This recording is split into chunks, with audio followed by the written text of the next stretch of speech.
Hello, Oliver. Hey, how's it going? It's going great, mate. How you doing? Good. Heck good. How you doing, It's Luigi? going great. This is Luigi. He's in the band here. Hey, all Hi, right. Oliver. Nice to meet you. Yeah, good to meet you too, man. He's a Okay. huge fan, so he insisted. Come on. Yeah. It's a great occasion for meeting you. Cool. All right. Heck yeah. Super cool. Congratulations for your latest release. Yeah, that's been going really good. It's cool. Definitely. Super great. Thank you so much. Yeah. Yeah, you've been busy, Oliver. I mean, I work hard, but you're making me look bad. Oh, come on, man. No, don't be silly. Yeah. Yeah, it's silly, busy all the time. I guess yeah, you kind of get stuck doing all these things and then you want to do all these things and then those worlds intersect. Yeah, because I guess you used to tour so much, and you just had all that energy, and you just pushed it into other projects in the lockdown. There you go. Once the lockdown hit, you thought, oh, now I'm going to have all this free time. So you just start saying yes to everything. And then you realize, yeah, you know, you don't. But how have you guys been doing with everything going on? Are you guys both in Italy or? Yeah. Yeah. But, Yeah. yeah. Yeah, it's fine. We're still having we have the green pass, so it's still quite limited. Still quite controlled. We still have the emergency restrictions. Oh, yeah. Oof. Yeah. Yeah. Does it seem like things are getting better or does it seem like it's just, who knows? Here comes the Yeah. wave. What was the summer better than the winter? Oh, Like last definitely. summer? Yeah, of course. Yeah, Luigi actually just had COVID, so he's had a first-hand Oh, no. experience. Yeah. 1 month ago. Oh, wow. How do you Well, feel from it? You all good? just wasting my time in the house. Yeah. Just bureaucracy. Just, I felt okay. It was okay. Yeah. But I guess you don't want to infect it for other people, I guess, could have a harder time with it and Yeah. stuff. Makes sense. Yeah. Yeah, Cool. but you're seeing all of Europe now. You have 30-day tour in like a month and a half. I mean, I was just looking at that list of your shows, and I was tired after reading the post. Yeah. No, totally. Yeah, we'll see. I'm sure we'll be tired too, but I guess the opportunity to kind of do that stuff, I think hopefully we'll see what happens, but will be nice. Well, hopefully you have a luxury liner lined up with all those beds in, and you can. No, nothing of the sorts. No, No. no, it's abandoned, but it's okay. We have a guy who we've traveled with before, is doing all the driving and is a master of judo and a great guy. No, What? That's the first thing you mentioned. Like that's going to be the. Is that going to come in handy? I mean, on these rough places you go through. well, he and I wrestle sometimes. I try to pretend to be able to take him, but there's no hope. Yeah, so. Look, have you got beds in the van? Can you sleep or? No, we're not going to sleep in the van. I mean, we will sleep like sitting in a chair or something like that, but we can't help it but like talk and joke and do all that kind of stuff. So I don't even know if we would sleep even. Because I looked at the dates, like one day you're in Germany, next day you're in Austria, then you're in Greece. I mean, then you're in Slovenia, then Italy. I mean, it's a big tour. Yeah. Yeah, I mean, I don't know. We've done that kind of stuff before. I guess we're all kind of road dogs or something at this point, and I don't know. Get Yeah. excited about that kind of stuff. I get this from Americans. Yeah, yeah, totally. To travel to play anywhere in America, you got to drive 8 hours. So seems close, to only drive 6 or something. Yeah. Wow, it sounds amazing. Yeah, you'll have a blast. Yeah, I think so. I'm excited about it. We'll see. Yeah, and you've got these two band members as well. You're like the fall. You just keep There you go. check this new band lineup. Pretty much. Yeah, that stuff happens. I guess not everybody likes 8-hour drives, so. You're just burning through them. Bloody hell. I don't know. And what about these other things you did during the lockdown? Then you started your own record label, Dead Strange. You started an audio company, Death by Audio, and you I've had that raising for money. years. Yeah, but yeah, totally. What was most of those involved? What did that do? Um, Lots of different stuff. I mean, I've had the Death by Audio company for years. That was started in like 2002 or something, or 2001, and that's like builds electronics and guitar effects pedals, and that has been I don't know, doing great. And lots of people were kind of stuck at home, and so they needed crazy effects and wild things to entertain themselves. So we've been making those like crazy. That also employed a lot of people in New York. There's like maybe 12 people that work there. Really? Yeah. Wow. And so, but at the times when it was like lockdown, we started going in shifts where like only one person was there at a time. And then we're doing smaller crews, and everyone's kind of, following all these guidelines, of all this kind of safety stuff, which involved all these cleaning tasks and all of this kind of stuff, which kind of made it crazy to work there for a while. But most of the restrictions are pretty lifted at this point. Um, and that's still going great. We also ran like some different fundraisers. We did one for Get Us PPE, to get like PPE protection equipment for like frontline workers with this nonprofit Get Us PPE. And then we got like a bunch of musicians friends that we known throughout the years to kind of donate things, like Britt Daniels from Spoon, and the guys from Idols and Mets, and Pete Kemper from Spaceman 3. And I don't know, I'm sure I'm forgetting a bunch of people too, but it was really nice that so many people donated and did that stuff, and we could kind of raise awareness and money for that cause. We did some other like sort of smaller things for like local venues, and made some like custom one of a kind pedals, and did some giveaways and things, and for some local photographers and things like that. We started the label, which has been, I don't know, kind of like we now have, I don't even know how many bands, like 9 bands or something on the label. And so it's like, that is a crazy endeavor. Thank goodness I have some other hardworking people who are working with me on that. And um, that's been really great to kind of just be sort of like, there's a bunch of really, I think all of us know like a bunch of really awesome bands that kind of Mhm. don't get the sort of recognition and notice that we believe they deserve. And so, it's kind of cool to be able to sort of, play a hand and help any of these bands kind of out with, whatever my name brings with it, or any of these things. And even just our experience with like, working with different record labels, and knowing how crappy they can be, or the different things that we didn't like about them. And so we can kind of, do the opposite with those things. So yeah, kind of a lot of different. So I got it the wrong way around. You're going on tour for a rest. Yeah, exactly. Totally. And you're still in New York, yeah? Yeah, we're still in New York. Yeah. Yeah. Because a lot of people, they get older, they move out, or For sure. I mean, that even happened, yeah, with the pandemic. And as everyone too, it's like there was like on the street that I live, like across the street, there was like 2 or 3 of these kind of like party houses that sort of like started up right before the pandemic. But all those people are gone. They were like, forget this or something, Mhm. just the rent and all that stuff. And but yeah, I mean, I love New York. It's definitely like very stressful, I guess would be the appropriate word for it. But it's still that's kind of entertaining as well too. So Wow, so we got the opposite here in the south of Italy. I mean, we were locked down, but we could go out into the countryside. We could have fresh air. so nice. Wow. Yeah, Yeah. but Yeah. Ours, it was like the trash people are on strike. So the whole place just smells like sewage and trash. It was, well, so that's what we got in the lockdown. Stay indoors, close your windows, that kind of thing. maybe that was just a strategy to keep you indoors. Yeah, probably. Probably. Pretty good one. Oh gosh, yeah. That sounds nice. You guys are in Sicily, or where are you guys at?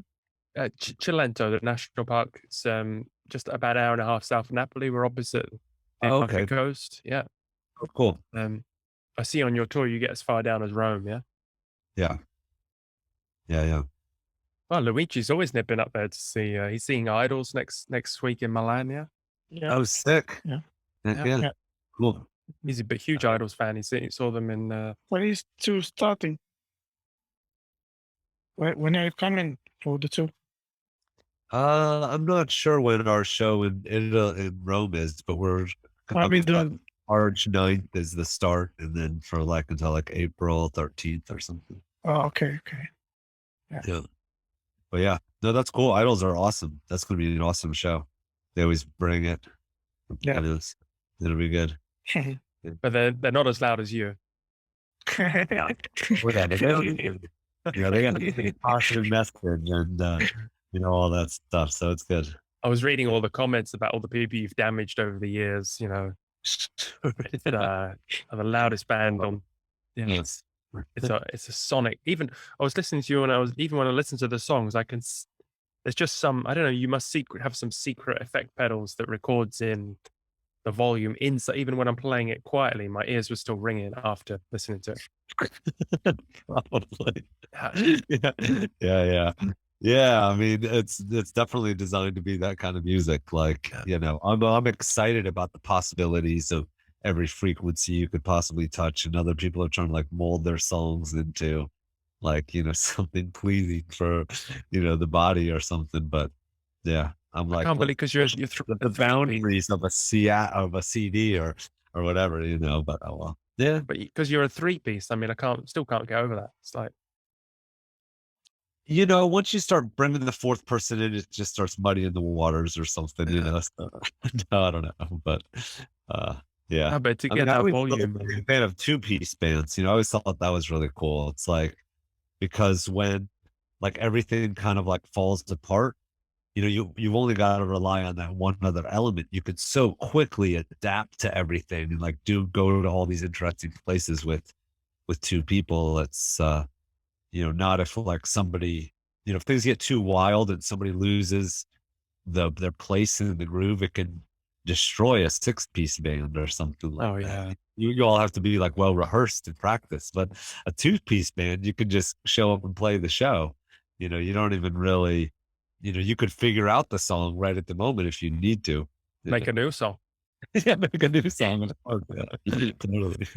Because you played with John in another band a long time ago, Skyrim. Skywave, yeah. Yeah. Yeah. So you got the groove there. Yeah, I mean, that's one of those people that like I grew up with listening to music and all of that stuff. So it's kind of really just a real natural thing. I mean, I'm sure you have those people who like were your friends when you're at that like formative age, and there you go, Luigi right there. And it's just, there's this like unspoken bond really between the two of you, and probably playing music and all sorts of things. You got years of jokes and all sorts of whatever. If you want to piss the person off, you know how to do it. If you want to be good or nice, you know how to do that too. So Yeah. Comfortable in ways. But when you're on tour like that, it's amazing how quickly you get in jokes. And it's like by the third date, you're already everyone's old friends and you've been through. It feels like you've been through a war together. Yeah. Yeah. I mean, I love that kind of feeling. It is really like, yeah, something like that, like the friends in a submarine or something. Yeah. With Sandra, she's a mean drummer as well. I mean, that's Totally. rock solid. Wow. Yeah. Yeah. It's awesome. It's, I didn't know what, if that was going to kind of necessarily work out, but they said seemed like so excited to do it and we're totally down, and it's just been great. So, Gosh. yeah. Wow, you're the fulcrum of, and as if you haven't got time, if you haven't got enough time on your hands, you want to take on another project of doing a song for Stacy Mitchell, our guest today. There you go. Yeah. Why not? It seems really cool. Yeah. I just thought like what you were doing, Jack, was so cool, and just such I don't know, it's just like inspiring when someone is kind of taking the time to do something like that's so active and positive and really cool. So I was like, oh man, what a cool thing. I would love to be a part of it. So Oh, well, that's so kind of you because, you know, you're our biggest artist so far. And for someone as established as you and as such a big fan base to come on the show is really, really helps us, gives us a big lift up. cool. Awesome. That's great. Awesome. Yeah. Any way we can help or whatever. Totally. And, I can even try to spread the word to other artists and stuff too. Um, Wow. I That would be know all fantastic. sorts of people. So who knows, but yeah. Wow. Gosh, even better. Hey, all right. Yeah. Because this episode is actually part of, because I interviewed this guy, Joel Backen, who was a documentary filmmaker and a law professor. And he kind of educated me because I was almost up to 100 shows and there were so many different issues, because there's so many problems in the world. And Totally. yeah, and I realized how he kind of showed me that the hands behind the curtain, the red thread through everything is the corporations, the corporate structure, which Totally. gives, yeah, which necessitates the need for these these wolves to, you know, be more aggressive than their brothers and kill each other and go for the rat race. All For this, sure. yeah. So I spoke to him, and so I wanted to do like a whole album of songs for him, and it started out jazz, but now it's kind of morphing into other things. And he recommended all these guests. I had Judy Wicks, and she was a real local activist saying that the solution to all these corporations is buy local. You know, if you just shop with people local to you, they can't do, animal testing.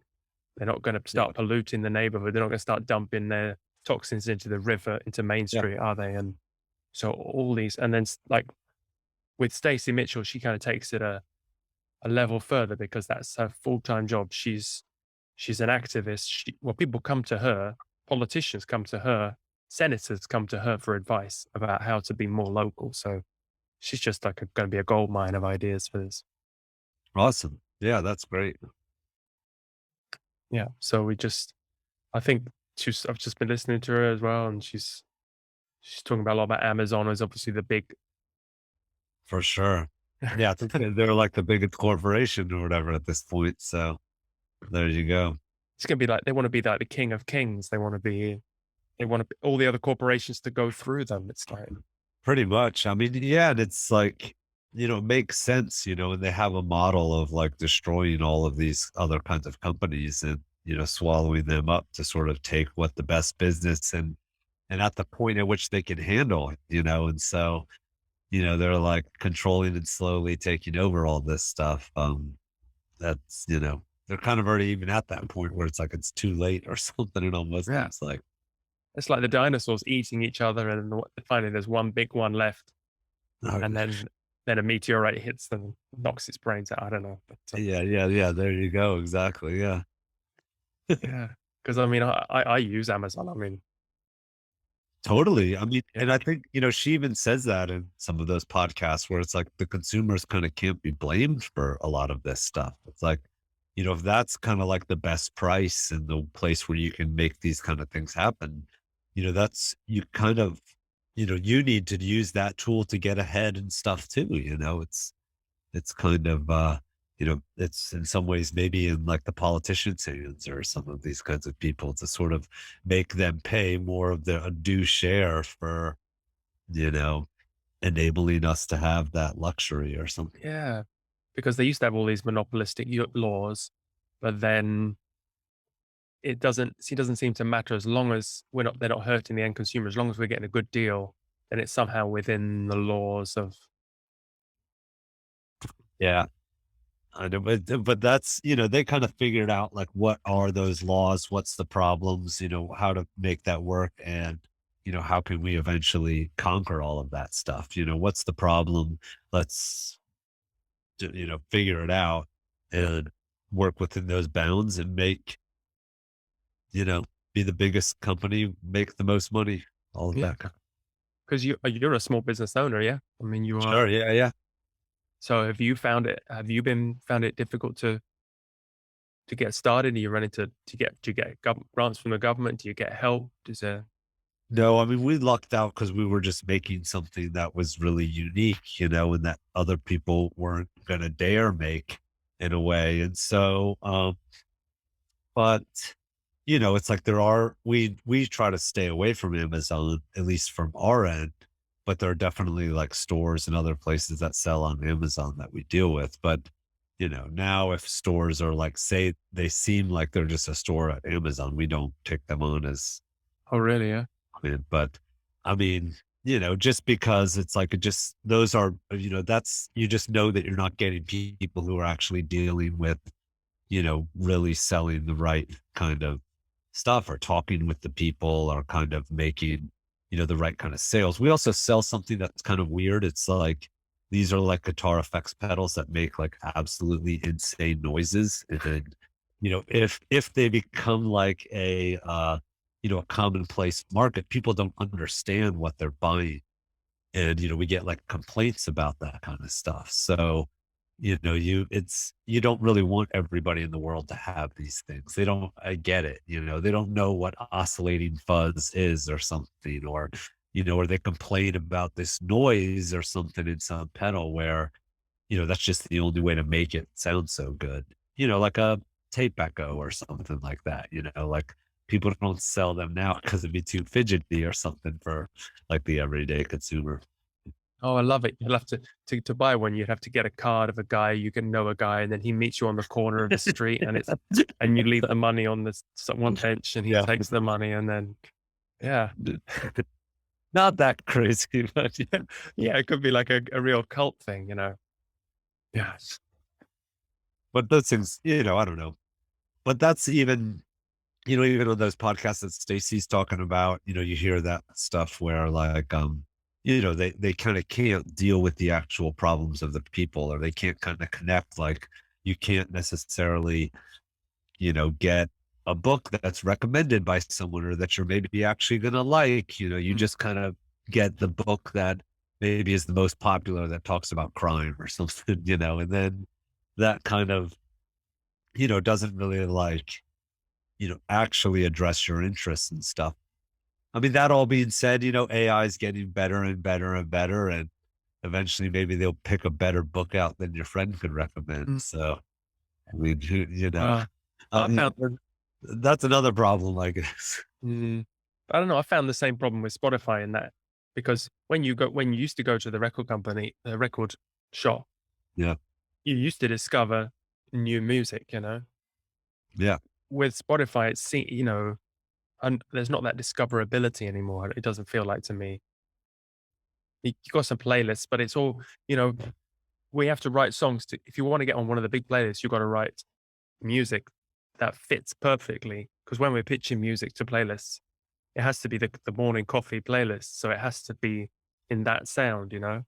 everything you have to write for that. So it's a race to the middle. It's a race to the bottom. It's a race for homogenization, and it's shit. Yeah, I mean, it's totally true. And, that's even like YouTube videos and all of that stuff. It's like it's within these special kinds of formats, and then you see that even happening with news outlets. It's like I end up reading all sorts of news, because you just kind of can't help it. And you're interested. You feel like you want to be interested in what's going on in the world, but it's so like, clickbait with these, just the right type of headline. And then you realize that they're gearing all these articles to be like just long enough to be interesting, but not too long to bore you. Cause I mean, I know I just do those things too, where like, you just get bored and you have access to all this stuff and you quickly change. And even music that you listen to, you don't even as a person, spend too much time if the song, has like a 2-minute intro or something, which is slowly built. It's Yeah. like, it's a real shame because, when it's cool when you're put in these other circumstances, or even like owning a record label, or running one or whatever. And like, people will send you their music, and I want to listen to the whole album and, get into it and hear the thing. And you can kind of get lost in this cool sort of world. But, when we're like at work listening to Spotify or something, it's like, so often it's like, does anyone remember that song by, Green Day or something? Someone play some, it's just almost like some weird, version of radio or something. I mean, we listen to cool shows and stuff like that too, but it's like, there's also some strange, weird, like, I don't know, definitely a thing going on where you're consuming just terrible stuff. Yeah, but even the weird stuff tends to coagulate, and like if you want to be on the anti-folk, if you want to go for that, then you're expecting to hear this a badly played acoustic guitar and someone singing off key. So there's no chance of like if you guys came along now with a new sound and like if you form now, you feel this pressure to fit in to the genre. No, I mean I guess it's always been like that in a little way, but I guess we're always influenced. But Yeah. I mean, I don't know. I'm sure that's the case. I mean, it also does open up the opportunity for people. I think that there's people where it's like, their dream is to, travel around and play music, or their dream is to get their music in a TV show or something. Maybe not. It's not about the craft, or something, and so mm, those kind of goals, are maybe accessible for those people. And maybe that's even what that stuff is about anyways. Maybe you shouldn't be worried if your music is on Spotify or anything. And, it shouldn't be about making money for that stuff. You kind of start to like put a price on this stuff and look at these things in the wrong kind of way. yeah, yeah. Oh, and I don't know, just kind of sort of cheapens a lot of that stuff. But you definitely see it. Like I'll be like, oh man, we have 100,000 listeners on Spotify, and you're like, oh right, you feel good kind of, and then you're sort of like, yeah, like, is that really any sort of like good feeling? Or, Yeah. it's really not, it's way more fun. And that's what's even like, I always, love just like live shows and stuff, and those kind of things, or like hanging out with friends or doing things, and, trying to stay away from all of these kinds of different things if you can, or, use your computer to record music, or, do art projects or something, or, edit videos or something, rather than browsing the internet and looking up things to buy on Amazon, or things, some other weird trash or something. So I don't know. It's tough. No, no, you're 100% right. I mean, it goes back to like being local, going local is the solution to everything. Because if you look at the history of, the Seattle sound or the Washington sound or the New York sound, that it was always come from a local group, small group of local musicians who Totally. worked together, found a sound, and then everyone comes in to copy that and it's crap and no one wants to do it anymore. But then local. Yeah, it really is. Like there's always, I don't know, you find so much more when you're kind of like there with people and doing things. And I think, people's ideas bounce off of each other, and you can kind of collaborate and create something really cool, and all of those things. I don't know, you get like influenced in such a real way too, to actually like be there, or, be with someone who, you're kind of even like sort of naked in a weird kind of way. Like you have to, do something, and you right away can tell if it's crap or whatever, Yeah, if you're yeah, yeah. people. And I don't know. And that even happens, with like these kind of, you notice that too if you play like some giant stage somewhere, like you're not connected with the crowd or something. No, no. They kind of keep you all separate. You're maybe in some dressing room or something. It's just such a weird sort of, I don't know, anti-human environment or something. And, Yeah. it's kind of, I always like those kind of smaller shows and Mm. those kind of things too. And, um, yeah, I don't know. It's a little bit more difficult too, but it also kind of, I think it's engaging and pushes you, in that moment to kind of connect and make that stuff happen. So Yeah, well, it's the nursery, isn't it? Where's that the local venues where you're standing each other's sweat and it's incubates and then it's ready. Nothing develops. No creativity is going to come on a festival stage. not really. I mean, you can try. Yeah. Yeah. Yeah. Okay. Sweet. Well, she should be here in a moment. So Cool. Great. Yeah, that sounds good. Yeah, I'm excited to speak to her. All that stuff that she's doing seems like really, really cool. yeah.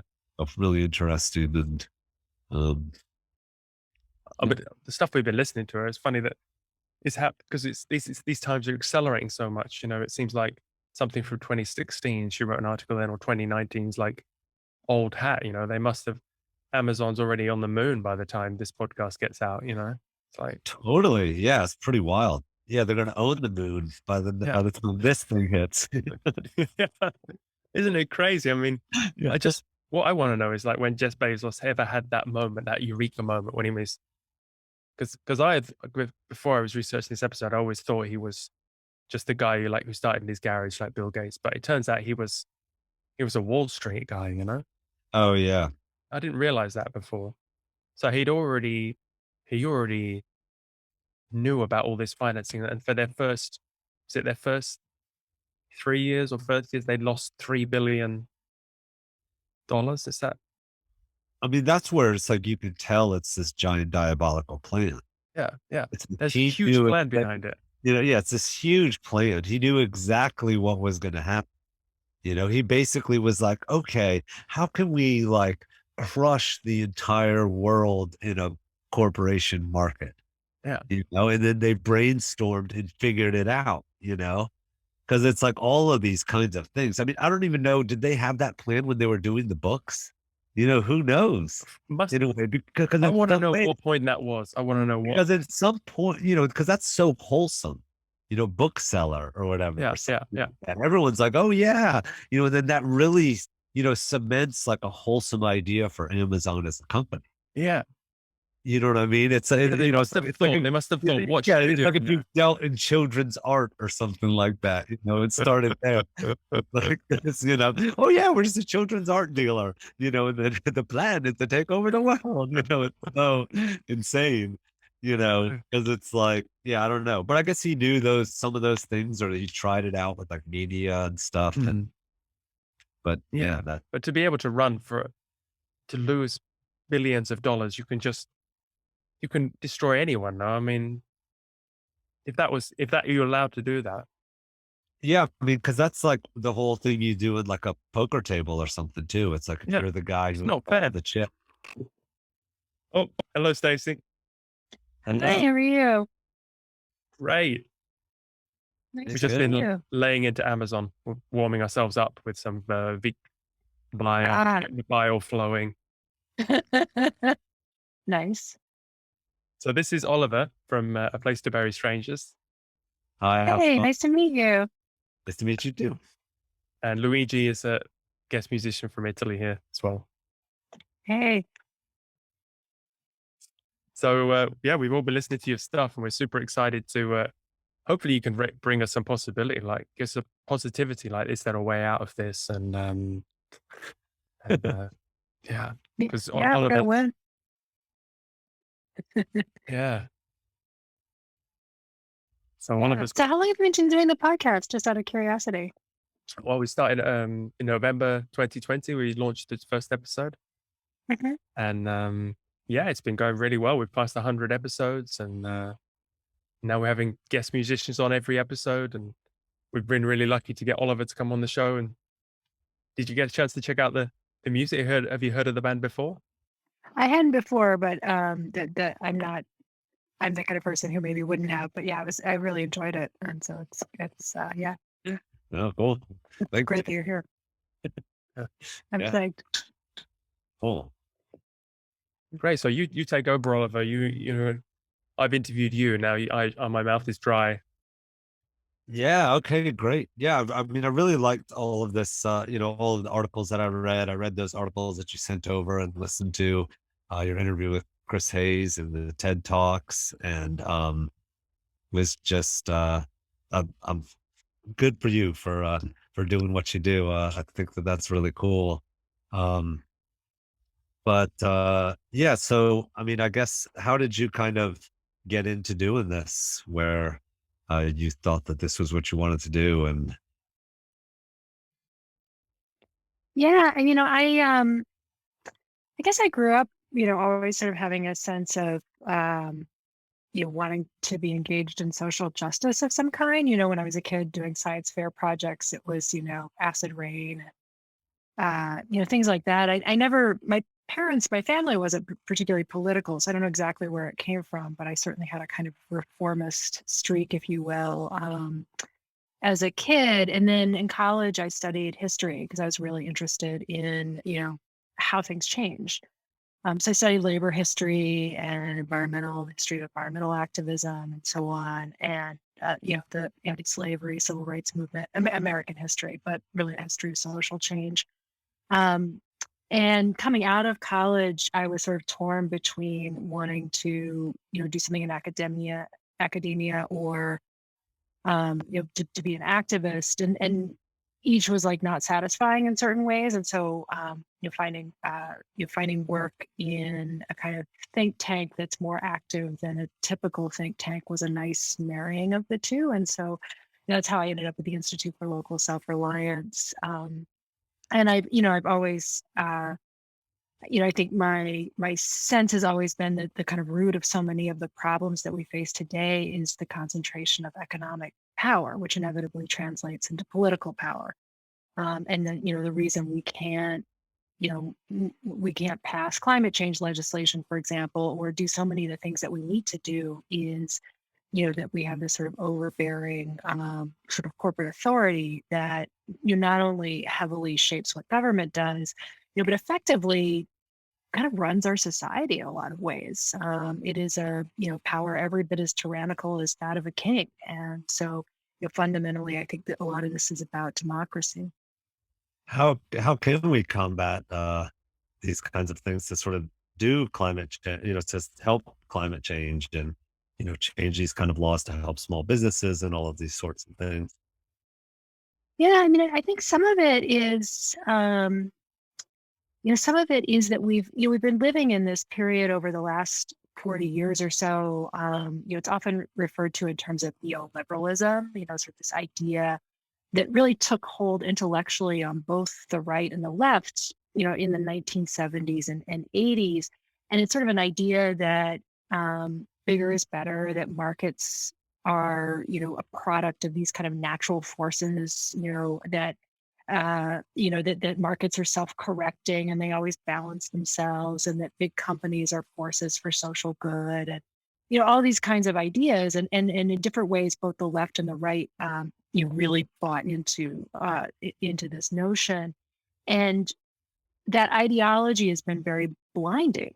One of the things it's done is it made it hard for us to see all the ways in which public policy structures the economy, structures who has power, who is able to succeed, who's not able to succeed, how things work. And so sort of being blind to how those tools are operating by this ideology, a lot of even efforts at making social change, in my view, have been really kind of misdirected. They're directed at trying to get corporations to do the right thing, as opposed to, for example, sort of marshaling our power within the government to address these things. And really, ultimately, at the end of the day, the only way that we can dismantle the kind of outsized power that a company like Amazon has is by using the authorities of the federal government to break them up and to regulate them in various Well, ways. And so, yeah.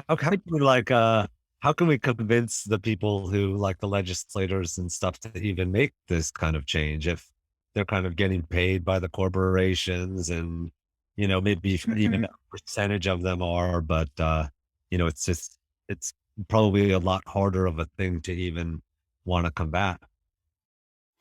Yeah, I mean, there's no easy answer that anyone knows to that question. I mean, I think part of what I'm working on anyway is that we need to build like a united front, a kind of popular front. And that means bridging across labor, small business, community, essentially all the people who have been negatively affected by, who've been harmed by the concentration of corporate power.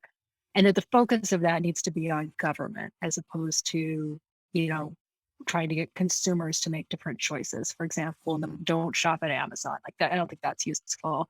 Or trying to get Amazon in some way to be a better company, or any of the other companies that we might target. That we really need to focus completely on government, and that in order to get there, we need to try to build as broad a popular front as we can. I think small independent businesses are really key to that, and farmers as well. This is the progressive base that elected Franklin Roosevelt and created and supported the New Deal not only in the 1930s but supported that allowed New Deal Democrats to hold majorities in Congress for many decades in the mid 20th century was a coalition of small business and labor. And that's, people nowadays, we don't think of small business and labor as being on the same side, but I think we need to recover some of that history because that's the political base that I think can generate the will in Washington to actually go after big companies. At least that's, what happened in the New Deal era. Is there something where that we could like write to our, legislators or something, which to kind of let them know that we're interested in this change or like, I mean, I get what you're saying. Like that does sound really great, but it's like all these corporations and everything are going to be they're always so huge and they have so many defenses too. And it's such like kind of a difficult thing. And, I don't know, it's always, if like, I don't know how, like, cause I try to tell people to like go out and vote or do these kinds of things or Mhm. kind of be involved in their local communities and do this stuff. And, you see even just the percentage of people who vote in New York, a lot of times in these local elections, and it's terrible. And so, Yeah. I'm trying to kind of do these sort of things, but I wonder if there was like some sort of way to, I don't know, use my voice or other people's voices to kind of like where people could like send letters to your local congressman or something, or, do something where, there was like something that was, participating in sort of these kinds of activities to, maybe let people know that this voice is heard, or maybe there's like, is there an organization that everyone should sign up for or some kinds of something like that? Yeah, I mean, we're working. I mean, on the Amazon front and sort of anti-monopoly front, the effort to kind of break up big corporations and to kind of recover these anti-monopoly tools that have been dormant for 40 years now, which are really key tools for addressing corporate power. And part of the reason we have such a problem of these massive, gigantic mega corporations that dominate everything is because we, policymakers essentially put those tools on, away up on a high shelf decades ago. And so, we've a big part of like our democratic apparatus has been totally dormant. And that's, part of how we've created this disease. So there's this robust and growing and a movement around resurrecting the anti-monopoly policies. It's getting more and more traction in DC. And we very much need people to like weigh in and add their voices to that. And a couple of ways that you could do that. One is that my organization helped to found a coalition called Athena. And it's a coalition of about 50 organizations, labor, racial justice, community groups, small business groups that are focused particularly on Amazon's outsized, grip on society, and are pushing a set of bills in Congress that would break up and regulate Amazon. And those bills have some pretty serious traction right now. At least one of them, I think, has a pretty good chance of actually passing if we can kind of, hold lawmakers' feet to the fire. So if you go to, it's Athena for All is the website, and there's you can join in, get on the mailing list. You'll get prompts for like contacting members of Congress and that kind of thing. And then I also helped to co-found a coalition called Small Business Rising, which is, as it sounds, is a coalition of independent small business organizations, national and local, that represent about 150,000 small businesses nationally. And that's your really a similarly focused effort on not just on Amazon, but on a broad set of monopoly power problems. And there again, even if you're not a small business owner, you can sign up for the mailing list. And there's a special function right on the website to email your member of Congress about the big tech bills, which, as I said, do have some real traction right now. And we definitely need more co-signers and more calls into Congress. So encourage you to go there too. And that's smallbusinessrising.net. Does that like, does those coalitions and stuff like actually work? Do you think? Does that like actually when these kind of people come together? Do you think that actually does change, legislators' minds and stuff. And you think it's great, fantastic. That's good. Yeah, we're doing it. Yeah. Well, that's I perfect. mean, That's fantastic. Yeah, I mean, we're doing it. I mean, I'll sign up. That sounds fantastic. And we'll tell who have small businesses. That sounds fantastic. That's great. That's really good. it just really, yeah. I mean, the small business piece of it has really changed. I mean, the coalition, the bills, so they come out of an investigation that the House Antitrust Subcommittee did. It was like a 16-month, really in-depth investigation. The first time that Congress has done an investigation of monopoly power like that in 40 or 50 years. So that in of itself was kind of a big triumph. But then the committee, they did this investigation, they had all these findings, and so then they had to, then they produced a set of bills to like actually address those, including a bill that would break up Amazon, Google, Facebook, and Apple, which is, would be really get to the root of some of the problems that we've seen. And what was amazing is those bills passed. They were all bipartisan, and they passed out of the committee with bipartisan support. Which is a pretty big deal. And that was owing a lot to the efforts of ordinary people and these coalitions to make that happen and to overcome, you just wouldn't believe the lobbying, the tech companies. Every meeting that I have with a congressional staffer, you can, hear the tech company lobbyist had just walked out the door, I mean, Oh, wow. Yeah. Gosh. That must make the task very daunting and very tough, but I guess also is probably empowering because, you don't want your life kind of run by some tech company. So that's good. Thank you for standing up for everyone for doing that stuff. Where do you get funding for your work?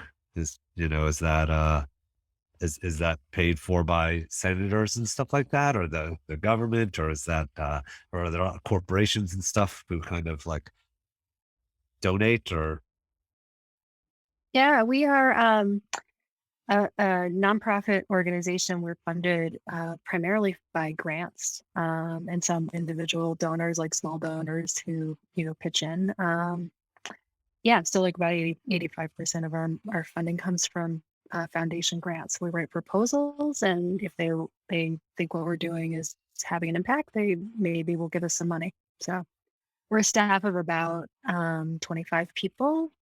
So we're smallish. We work on a lot of different issues, all sort of around this concern around concentrated power and building really thriving, equitable local economies. So we do work on energy policy and broadband, and banking and small business. All these things that really influence whether communities are healthy and have a certain amount of economic wherewithal to shape their own fate. how do we make these corporations happy to not be so crummy and kind of put us in their stranglehold or something? Could we just make Jeff Bezos the title of king or something like that? Could stop doing all of this stuff, or Isn't it going to leave us for space one of these days? hopefully, hopefully. I have another planet to come. Right. Yeah. I mean, I think the analogy to kings is kind of one I like to use a lot, because it really brings up the basic issue of who's in charge here, and how have we, how have we ended up in this scenario where, so much of the nature of the jobs that are available to us, how we spend our day-to-day lives, the shape of our communities is really controlled to a large extent by these giant mega corporations. I think part of, to get to your question, I think part of the thing we should wrestle with a little bit is, do we need mega corporations? I mean, my kind of just sort of visceral instinct about all of this is that a big part of the problem is scale. You build these massive institutions, and they begin to function solely to protect and further their own interests. And that part of what we need to do is really downscale the units of production, if you will, in our economy, so that they are more integrated in and more sort of subservient, if you will, to like community values and to democracy. So, like switching the order around of like, what our sort of businesses and our economic system is more embedded within community and democracy, as opposed to democracy being a kind of poor stepsister to systems of really large scale corporate power. Has there ever been a really good mega corporation? Yeah, that's a really good question. I don't know of one. There are some that, through quirks of history or regulatory intervention, are like better on some fronts. Like Costco Why is isn't like interesting. Google Wholesome or something like that? Or Right. There's Whole Foods. Or- Jeff Bezos says Whole Foods. yeah, Whole Foods or something. They're wholesome. Yeah, wholesome They're things. they're wholesome. They're such an evil employer. And where before Jeff Bezos bought them. Yeah, I have. I remember that whole weighing scale scandal. I don't know if you guys remember that. Yeah. Changing the scales or something. What was that? Like food weighed more, so you were paying more for your salad or something like that. That was like happening in a bunch of different Whole Foods, and maybe it was only particular ones. I don't know the exact details, but it just seems so like, come on, Well, it's better than working in the Amazon. At least you're out at least you get to see people, and the Amazon factories are the worst, though. I would imagine so. Have you been in an Amazon factory ever before, Stacy? I've not been in a warehouse. No, I interact a lot with warehouse workers, so I certainly get to hear their stories. But I haven't gone on one of the tours. Amazon has opened up a lot of warehouses for tours as part of kind of a PR blitz, which is interesting. But strangely enough, I live in the only state that doesn't have an Amazon facility at this point. So there aren't any that are nearby. Yeah, That's great. Fantastic. I know we can't last for long, but for now we are. I'm in Maine, so we're like the last people to get anything. Oh, wow. That's good. That's good. Yeah. Everyone should be more like me. Yeah, I agree. Where are you? In New York. So, yeah. You just see Amazon trucks and vans and stuff driving all day everywhere. And, and they even leave their deliveries all over the place. There's like stacks of boxes sometimes, which just random people are picking up and stuff. And, it's, kind of a crazy kind of thing going on. But just even ever since the pandemic, just even all the deliveries in general are just completely out of control. It's so wild. Like you see everyone's recycling outside and it's just hundreds of cardboard boxes and thousands of them just all over the place, with all the deliveries from, everyone and everything. It's pretty wild. I'm sure it's cemented Amazon as such a big business Advertising for them. in a lot of ways. Like even the pandemic, I was even wondering about that, if there's like some potential reason even to promote this pandemic to go on further, because it's sort of like good business for people who are, I don't even know who it's really that good of business for, but it's the potential that it could be some devious plan. If someone sees their numbers up and there's some sort of corporation and all they care about is numbers, I don't know if that makes it, an advantage to like spread some sort of disinformation or something. Like I have a small company as well too, where we sell guitar effects pedals and products. And in the pandemic, our business like doubled and, it sustained. And then the next year after that, it's like double from the year after that. And it's, it just keeps on doing better and better. And it's based on like a product based kind of company. And, I'm sure there's other product based companies that are having those same kinds of effects, or if it was streaming services or anything like that. Yeah, you're thinking about all the boxes, Amazon boxes on the streets of New York, and I've seen these like images, in news images of where Amazon is taking over a block and basically putting up tents and creating like a mobile distribution, for all the box package sorting. Of course, UPS and the post office don't do that. Like they use their own facilities instead of free riding on the streets, and like the local businesses on those streets are like cut off, from visibility. And it, sort of going back to your question of like, how do we actually how do we do something about these guys and, have some power?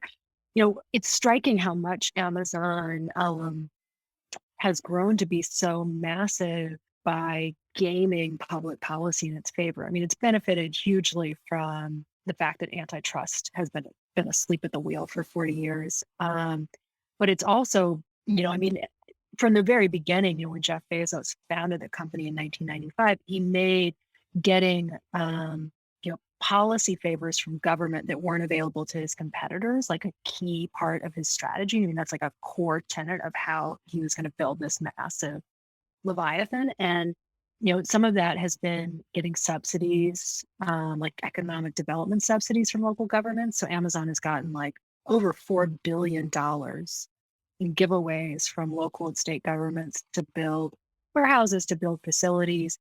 They also got a huge sales tax advantage for many years, which wasn't available to competing businesses. And there's new data out showing that they get these super low, like ultra low prices from the Postal Service, which in effect has made the Postal Service have to raise prices to small and mid-sized businesses. And your example, you're talking about all of the ways in which they commandeer New York City streets to do distribution of their packages is another example of like a public giveaway. It's illegal what they're doing, but my understanding is when cops show up and shuffle them off, they just move to another block, right? Like there's no actual penalty that stops them from doing that. And so, I think part of what we need to do is like light a fire under local officials, the city council, the places where we really, have more ability to kind of flex our muscle as citizens and say, you got to put a stop to this. You got to make this a serious problem. We need policies that, inhibit Amazon's ability to just take over everything. Yeah, I mean, it's tough. Everyone is like, they have it both ways too, where they're also like they're providing that cheap services for everyone. So everyone kind of, they kind of think highly of them or something. Me and Jack were talking about this earlier, but I'm just even curious, like, at what point do you think Jeff Bezos like had this plan to sort of like take over the world as a mega corporation? Because in some ways he started out kind of at a sort of like a wholesome sort of business model. It's like even the name Amazon and it's about books and stuff. You're like, oh, this is kind of nice in a way, you're kind of, that can't be so devious to be, some bookseller or something. But then like him, losing so much money, in those early years and of that stuff kind of makes me think that maybe he kind of planned this stuff sort of all along or, had this idea. It's like, you just eventually, you buy out the competition and then you kind of sort of strangle it in some sort of ways. And I don't know, or maybe he started with books and then thought he could take it to do it with every type of business or something. I don't know. But Yeah, I see so much, and it's a great question. When I look back at those early days of Amazon, it feels like it's all there, like right from the beginning. And there is this, sort of image. Yeah, for many years, people thought of Amazon as like a bookseller, and Jeff Bezos seemed like a sort of dorky guy who was, into this internet thing before other people, and that was kind of this. That's kind of the story. But Jeff Bezos comes out of Wall Street. He worked at a Wall Street fund, and that's when he got the idea for Amazon. And, I think you see that, it really is like the seed of what Amazon is, which is basically, we talk about Amazon as though it's a retailer, but that's inaccurate. I mean, they obviously sell a ton of stuff, but what Amazon really is and what Jeff Bezos is really about is how do I control the underlying infrastructure of the economy? So, he's got this shopping platform that is 2/3 of all online traffic and shopping traffic in the US runs on that infrastructure. Means every other company that makes or sells anything has to be on Amazon's platform. He's got the cloud, which hosts the computing capacity for huge numbers of other companies and governments. The logistics business that he's now doing more package delivery than the postal services, and on and on and on. Alexa is another form of kind of infrastructure that other people have to use in order to sell goods or deliver music or whatever it is across that platform.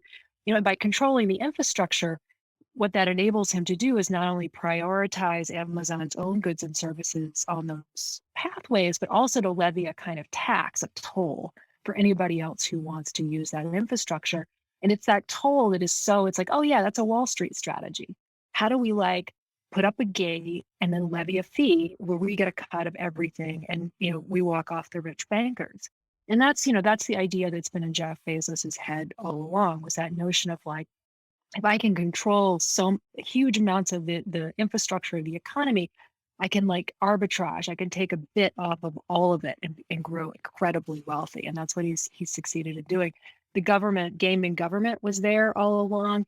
And the reason, he picked books as the first product was not, any particular love of books, is he recognized that this was an object that was pretty, it suited his parameters. There were there are millions of books. And so the idea of being able to have an online, he wanted a product where, the online selection could be much bigger, than you could in a store. And also, when you order a book, you know exactly what you're getting. It's not like buying a dress or something where it's sort of unclear. And so books were the right product to get a toehold, with the idea that then you move into essentially everything else. Now it's healthcare, now it's finance. I mean, there's no end to the appetite of what Amazon wants to take over. Is that just going to be put everyone in kind of such an intense hold where the government even loses their chance to even do anything, where it's Amazon, whether it's not an active kind of war or something, but they could slow down the CIA servers or some sort of thing, or do some kinds of things to sort of control it, and even in just a slight way or something, where if Amazon is being good, then these good things are happening. And it's at what point is it where there's even no leverage from the government to even do anything to kind of stop these sort of things? It's in some ways it's we're one step away from just renaming the world Amazon world or something, so not to be depressing about the whole thing or something, but yeah. Yeah, I mean, it can, I know it obviously it can seem sort of overwhelming to try to figure out how we address this, but I guess I'm heartened by the fact that we've had a pretty consistent history of having these moments.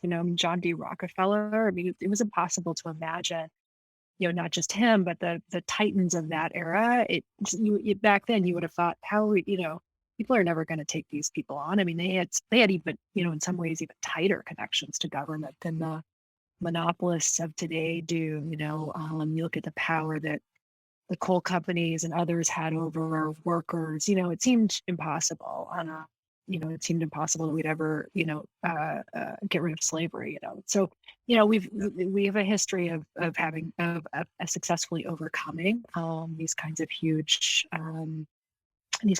forces. And so I think that's worth kind of banking on. And part of, in some ways, I feel like the biggest challenge in this work is persuading people that it's possible. You have to have that sense of no, we're going to we are going to win this. And I do think we are. I do think we are going to win. And the momentum that we have right now, it's just, it's pretty incredible how much has gathered just in the last couple of years.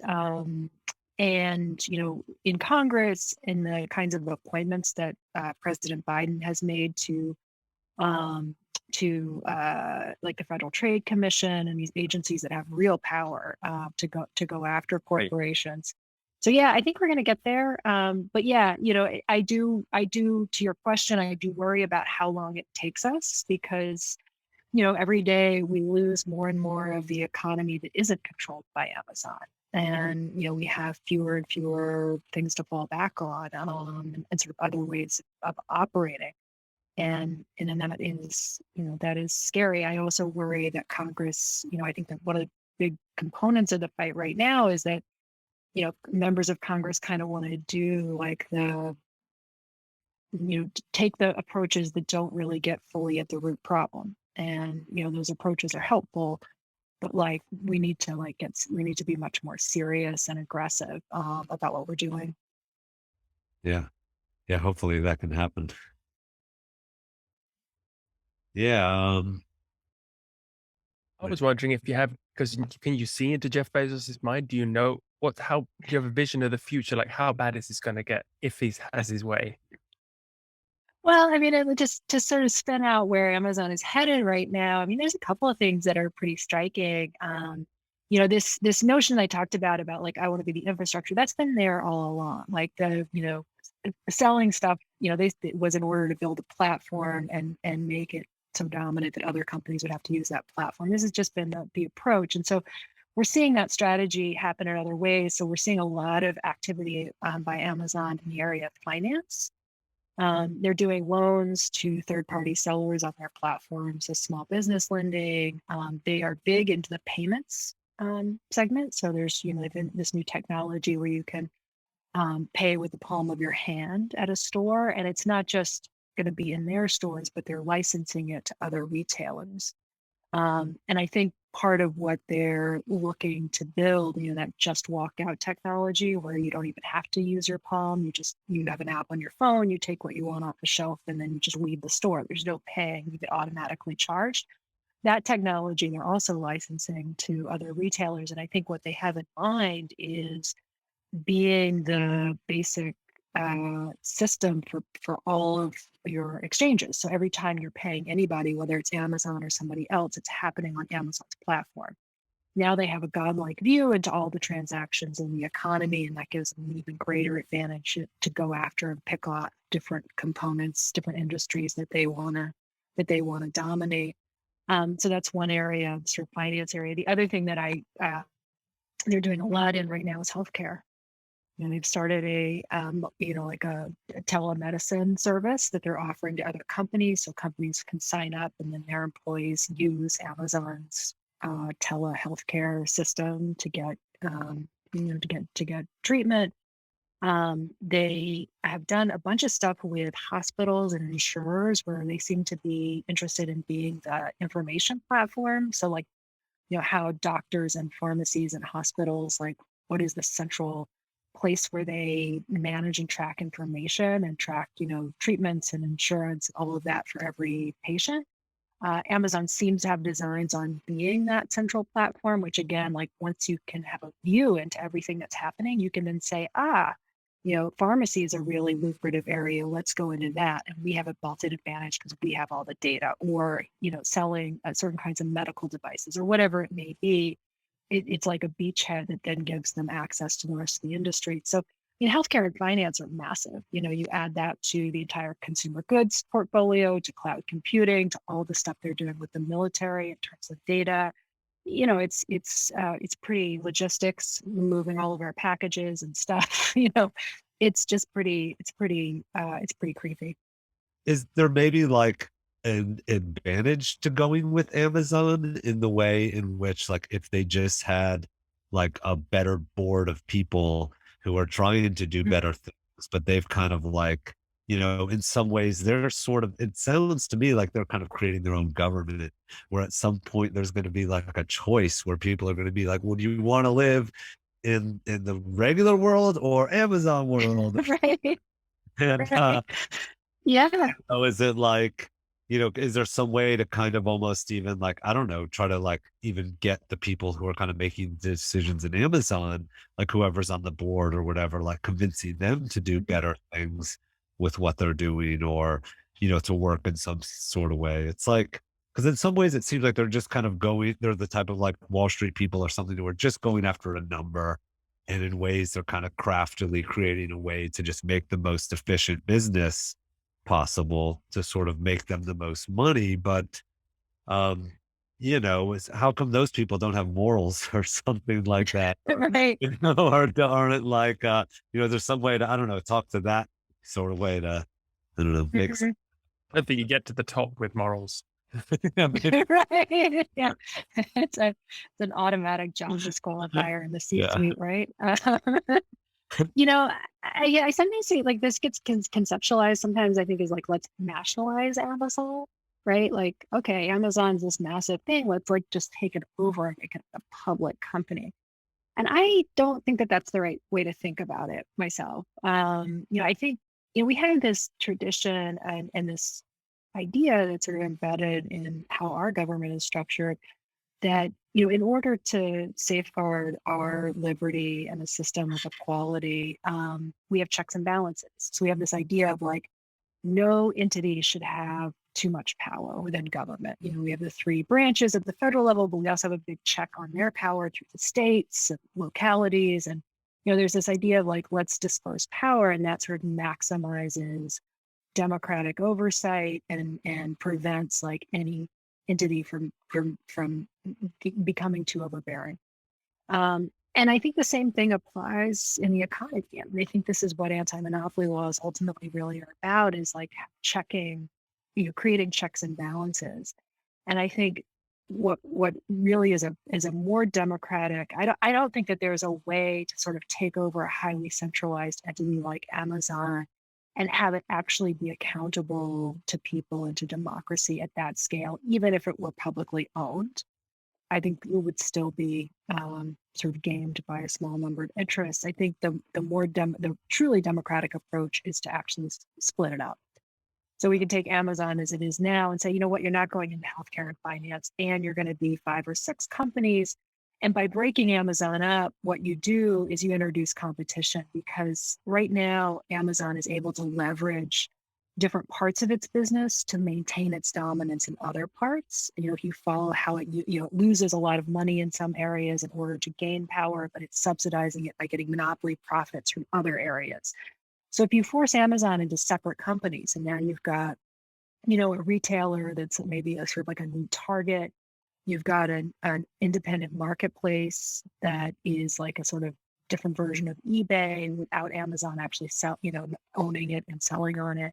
You've got a new logistics operation to compete with UPS. You have a standalone cloud service, and so on. If you do that, now Amazon actually has to compete in all of those industries. I mean, the reason Amazon has become a dominant logistics provider and is overtaking UPS and the Postal Service is because Amazon uses its control over its shopping platform to tell all those businesses, small and large, that are selling on that shopping platform, the only way you can succeed on this platform is if you buy our shipping service. If you don't go to the Postal Service and you don't go to UPS, I mean, that's just straight up like muscle to dominate. And so you separate those two things.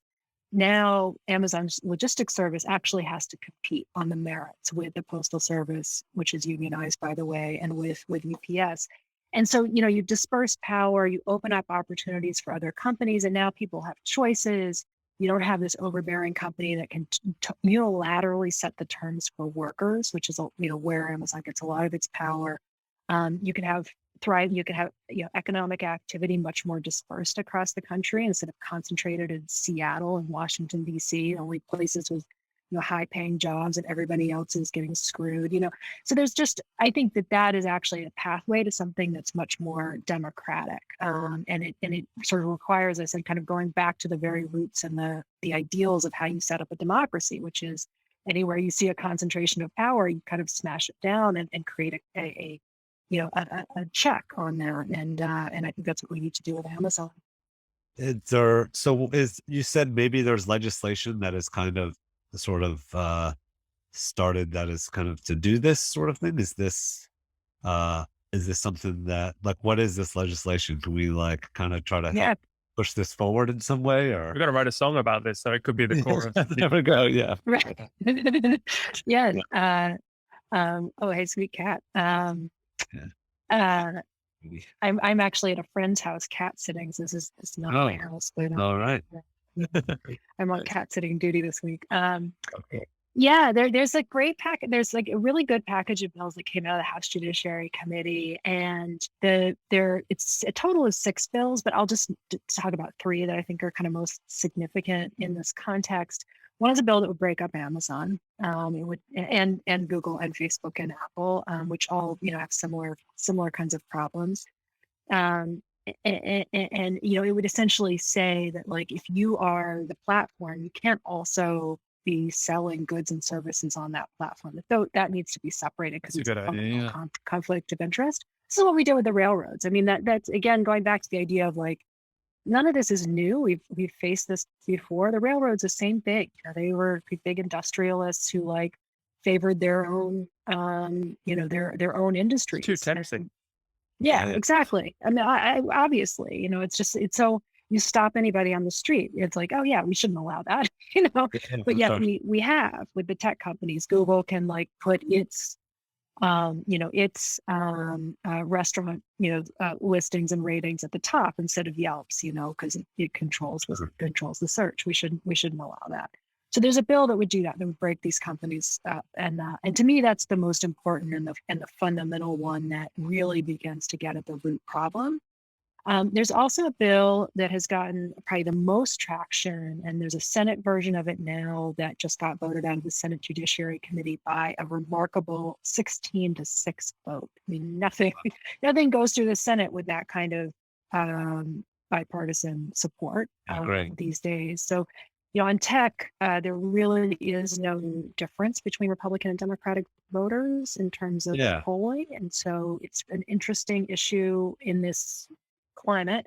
But that bill, it's sponsored by Senator Klobuchar and Senator Grassley, and it's known as the non-discrimination bill. And what it says is that if you're a platform, you have to treat all the businesses that are offering goods and services on that platform equally. You can't self-preference your own products. I think that's an important reform. I hope this bill passes. We're working hard to pass it.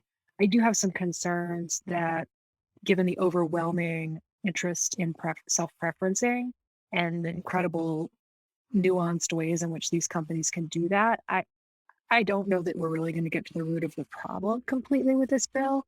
So definitely support it, but I do think that what I'm really waiting for is to see the Senate take up a breakup bill like the House has, because I think that's what we need, and we have the momentum right now to do it. So how come they can't just pass this? It seems like it would be extremely popular. As you would say, you know, you'd ask anyone on the street, would you want to break up these corporations? It's not like anyone's gonna, you know, care and be like, heck no, don't break up Amazon or something, you know. So it's like I guess there's a lot of things that they have to do with designing the language correctly, because I'm sure Amazon will try to sneak their way in through whatever they possibly can. But I feel like I don't know, some of these things, it seems like they're like long overdue or something. Is there still that much corporate control? Or it's also dangerous, isn't it? If one of them fails, or if we put all Amazon supply everything, it's like our food chain. If one of these people fail, as we've seen during the lockdown, a friend of mine had everything through Amazon, his lights and everything, and they crashed or something. He couldn't turn on the lights in his house. So smart light. That's a small example, but yeah, right. It's not good for us to put all our eggs in one basket, no? Yeah. That's right. There was a big AWS outage some weeks back that, you know, caused a lot of chaos for a lot of people and other companies, you know. Yeah, I mean, it really exhibits the problem. Yeah. Do you ever feel that you have to change your name? Do you think every year your Amazon are taking over more and more of your time, and because you used to be Institute for Self-Reliance local, and now it's just Amazon is even monopolizing us. Is that what you're saying? Yeah. Yeah. Yeah. You wake up in the middle of the night, Jeff Bezos. Yeah. I'm not going to answer that. We do. We've been talking about Amazon a lot, and it's sort of high in our focus list at the moment, in part because I do think it poses a particular, a level of threat that is quite, that is maybe beyond what we see with some other really powerful monopolistic corporations. And we are in a moment right now where there is stuff moving at Congress, so it's a very kind of active area of our work. That said, we do focus on the broader economy and some of the other areas that we've been working on. It's just generally reinvigorating our antitrust policies. That we've got serious market power problems when it comes to Walmart, our whole food system. We've got big retailers and big food processing companies that it's like our food system looks like an hourglass now. You've got these companies sort of choking the middle, and you got a bunch of eaters on one side and a bunch of farmers and food producers on the other, both getting screwed because you've got this small set of middlemen. So that's an area we do a lot of work. Independent sort of businesses of all kinds are really being inhibited by monopoly power, and it's particularly true for entrepreneurs of color in Black urban neighborhoods, in small towns, rural areas as well. All sorts of communities that are being marginalized and sort of shunted aside because of concentration. And then, we also work on broadband and banking, all kinds of different issues. But so we're broad. But it's true. I do have tech on my mind right now because that's a big part of what we're really pushing and where we've got some momentum at this moment. There's also Bill Gates, isn't there? All these guys are buying all the land in America, aren't they? Do you think they're trying to push everyone into the cities so they have to live in small little boxes and then they just rely on them for their breakfast, lunch, and dinner? Yeah, it's interesting. I mean, it is. It is like the geographic inequality is something that really I find really unsettling. Where there's a very small number of metro areas that are like booming, and they're sort of the winners, except that nobody can afford to live there, and everybody's being pushed out.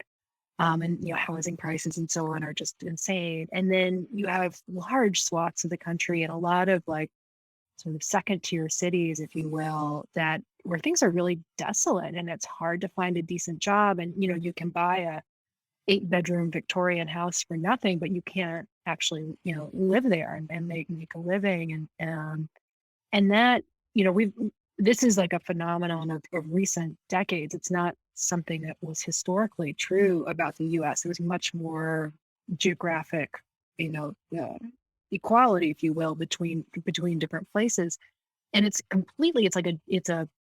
the manifestation of concentrated market power. Because if you have just a few companies, a few big banks based in New York, a few big companies headquartered in the Bay Area, in DC, and so on, and you've lost not only the sort of small businesses, but like, the regional advertising company that was headquartered in St. Louis has long ago been swallowed up by some bigger ad company in New York, and that has just really is part of what's driving why so many places are being left behind, and the political implications of that. If you live someplace, a lot of my home state of Maine, down east and central Maine, it's like there's a level of desperation economically that is not, it's really set up a lot of anger that is really, I think, making our sort of exposing a lot of like political divides and challenges to democracy. Do you think like as maybe all these jobs and everything, as they start to get more and more automated, is there like at some point where maybe people, I don't know, should be, either, getting more for whatever jobs that they do work, or, sort of maybe even like government handouts or something, or from corporate handouts, like a tax that goes back to the people or some sort of thing like, at some point, I guess, robots will have taken over probably a lot of the jobs that What are we going to do? yeah, exactly. I mean, We do their time. Yeah, some people talk about like a guaranteed minimum income, where everyone would just get sort of a check. So you had like a floor. I think that's an interesting idea. I think it's an interesting idea, particularly because it would enable us to get rid of public assistance programs, which I think are, structured often to really be burdensome on people, to take up a lot of their time, standing in line, getting benefits, negotiating, and to effectively shame them in the process, which I think is really a nasty thing for government to do to people who are struggling. And so I like the idea of like, just let's get rid of that whole system and we'll just cut every American a check. and everyone will have like a Or floor just maybe Amazon gift vouchers. below. Is probably a Gift vouchers. There's nothing to do. Yeah, everyone gets an Amazon gift card. But you know, to the automation thing, I actually think you know, automation in various kinds has existed forever, and we've never run out of jobs.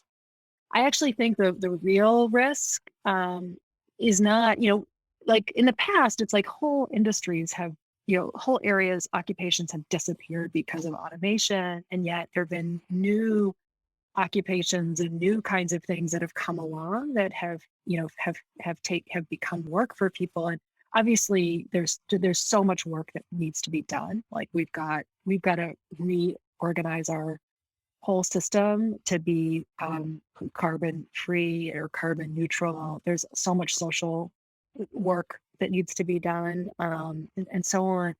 That to me, it's really, I don't think automation is going to be the thing that kills jobs. I think it's, you know, what really is killing jobs is that the big corporations have like strangled entrepreneurialism. Like we have fewer small business, new businesses being created today. We're not seeing the kind of innovation and new ideas come along because these giants have really kind of locked down industries, and there's no room for anybody. And then the other big component of this is that they've really squeezed government, and so government's ability to invest in, like, you know, you create the kind of, you know, big you do the big initiatives that we need has really been cut off. And so I worry more about monopolies' impact on employment and jobs than I do about, you know, robots particularly. I don't think robots are a concern, but Jeff Bezos is definitely a concern, you know? Yeah, for sure. Yeah. I mean, that stuff has to break up. I mean, yeah, this legislation has to pass. I think it seems to be clear to be the only way to kind of make this stuff work. And, you know, having been, you know, I don't know, lived in lots of different towns and stuff, and you see small businesses thriving, it's like that's the kind of place you want to live in, is where there's unique shops all over the place and all of this kind of stuff. And, you know, I don't even, just even being in a scene with a bunch of different bands and stuff, like all these little bands are so neat and unique and maybe don't sound like they would be perfect for every person in the world or something, but it's like been such a value in my life and such like a, you know, kind of an inspiration and such a special thing that, you know, when you, if you're just listening to top 40 music or whatever it is, you kind of miss out on all of these awesome, beautiful performances and all this kind of cool stuff. And I don't know, it's would, yeah, would be a real shame. Yeah, I so much agree with that. And, you know, I mean, how do you must experience this some with like the dominance of Spotify, right? I mean, how does this show up for you? I mean, yeah, it's like all of those kinds of things, you know, I don't know. I was like a fan of, and I'm one of the only people who will maybe say this about like those kind of when those torrent sites were out where you could, like LimeWire or something, where you could download music for Hmm. free. You know, because for me, it's such like a community thing, like music. I was just honored that anybody would want to listen to my music, and just thought that that was like, you know, I don't know if people wanted to kind of give or something like that, if they would go to a show or do these kinds of things, or we would, you know, like silk screen t-shirts or do something, and you would kind of like have done something that was, you know, of value for kind of a transaction of something that was kind of neat. And, you know, it didn't, you know, even just that whole platform of your music being on the internet just seemed like, I don't know what, because I was kind of around when the time when the internet was just starting with all of these things. So that just seemed like what an opportunity. I could talk to people all over the world and set up shows and do these kinds of things. And I would find out about all this music from all these places. I loved that world of like just kind of people sharing and being like truly excited about what the music was. And you know, and even with things like Spotify, in a way, for some emerging artists, it's a really great thing. Like someone who can, you know, use these kind of tools and get their music out there.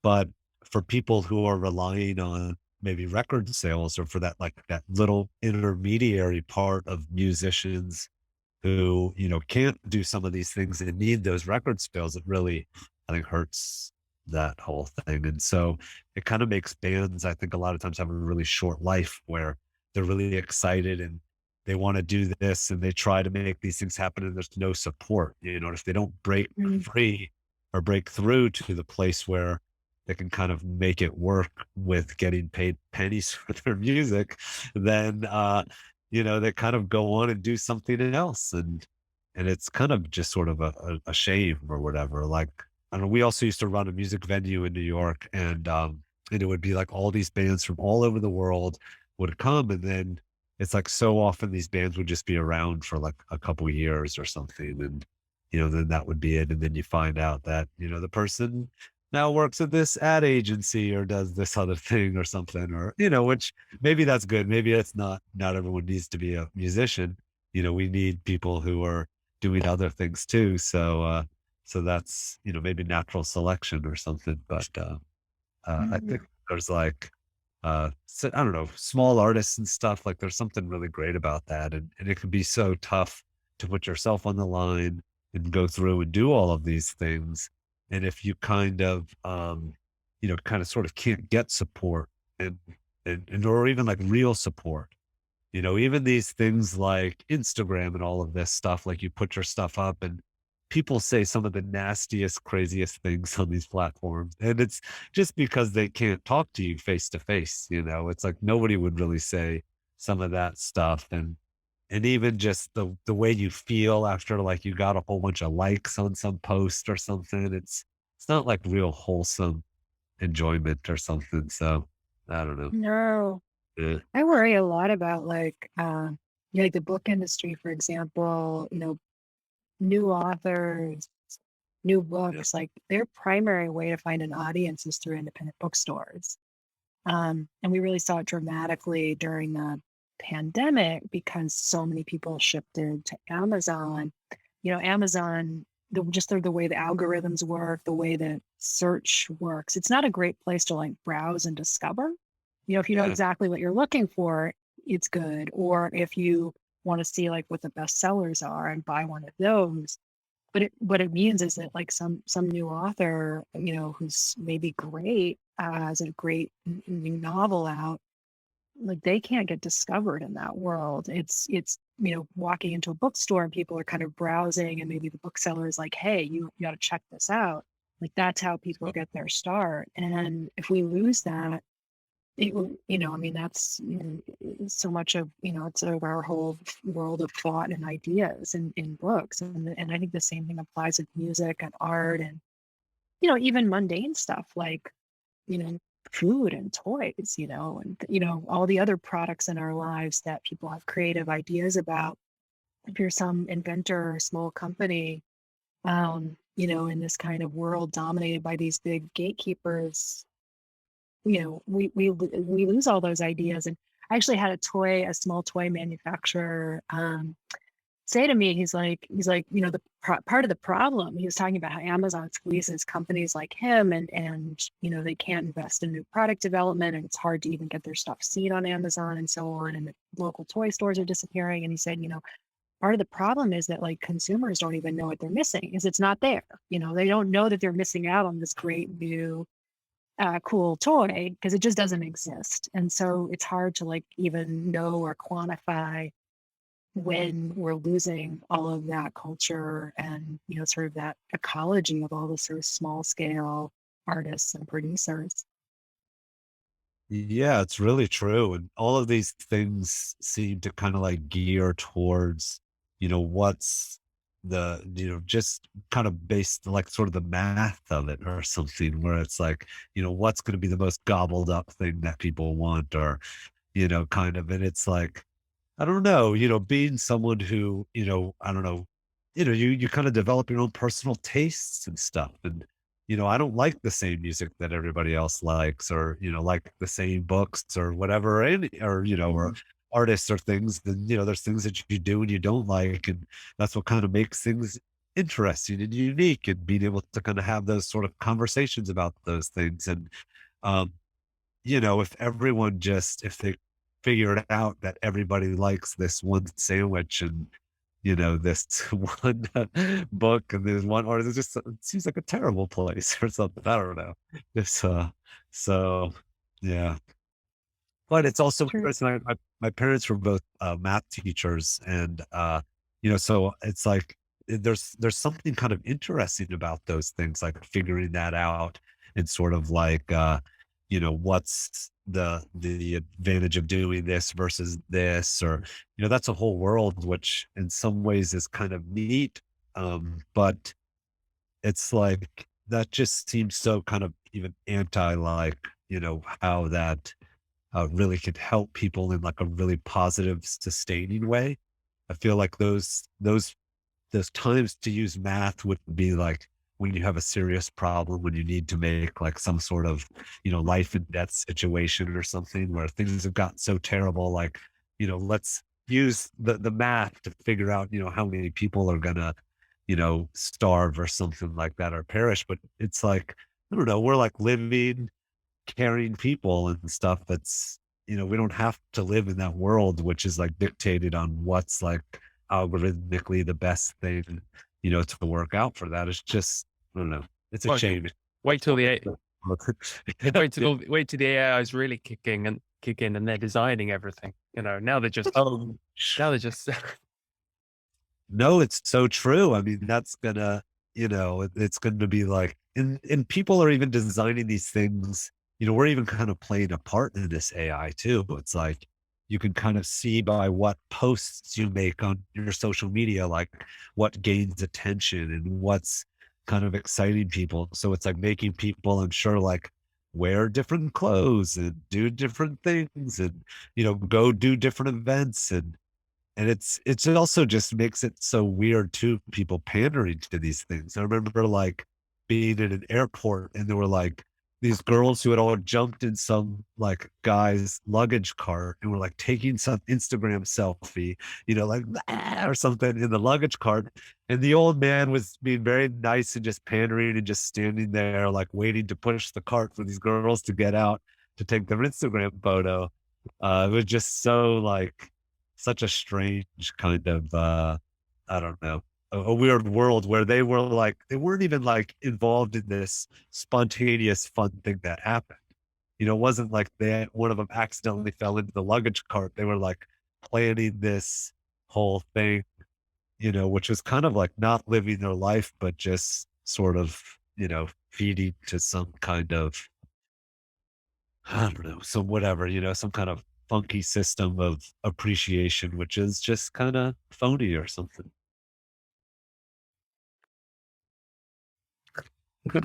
well, I don't know. What a anyone got anything positive to say? I should probably go as I've got to get Yeah. get in the call here in a few minutes. But this is really a lot of fun, and so Yeah. nice to meet you all. Yeah, really nice to meet Appreciate you. you doing this. Yeah. Yeah. Thanks so much. I'm gonna look up that stuff that you sent and try to see what people I can get on board for support. Great. Yeah, we'll make that'd be make an awesome. anthem for you. Yeah. That'd be great. Any last words for as inspiration for the song? Any sum up the message? Well, I think it should be. I think we should have, in the style of Winston Churchill, if I can go there, we should have a sense of we are going to triumph, but it is a hard road, and so we're all going to have to work at it.